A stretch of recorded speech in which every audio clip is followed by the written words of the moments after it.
SSC 25 batch ফিজিক্সের ম্যাথে তোমরা অনেক বেশি স্ট্রাগল করো। আজকে আমি 3টা স্টেপ দেখাই দিব যেগুলো ব্যবহার করে তোমরা যে কোনো ম্যাথ খুব সহজে সলভ করে ফেলতে পারবা।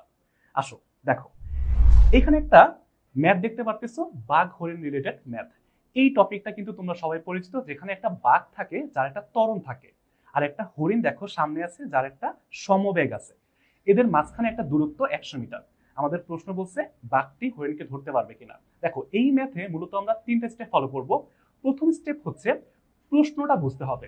এখানে ধরতে পারবে কিনা এটা বলতে আসলে বুঝাইছে আমি যদি সময়টা বের করি, ওই সময়টা যদি ধনাত্মক আসে তার মানে ধরতে পারবে। দেখো, এটা তুমি বুঝলা প্রশ্নটা।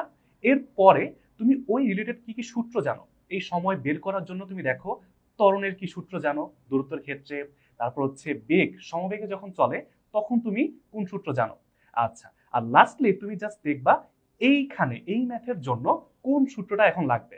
তো আসো এই ম্যাথটা একটু সলভ করে দেখাই দিই তোমাদেরকে। বাগের ক্ষেত্রে আমরা জানি x is equal to u t plus half a t square, অর্থাৎ ত্বরণে যখন চলে এই সূত্র ব্যবহার করি। সেম সমবেগের ক্ষেত্রে আমরা x ইজ ইকুয়াল টু ভিটি, এই সূত্র ব্যবহার করি। এরপরে একটা দেখো আমরা ইকুয়েশন বানাইছি, যেটার শেষে আমরা একটা সময়ের মান পাবো। সময়ের মান প্লাস আসলে ধরতে পারবে, আর মাইনাস আসলে পারবে না। এখন তোমরাই আমাকে কমেন্ট সেকশনে জানাও বাকি হরিণটিকে ধরতে পারলো কিনা।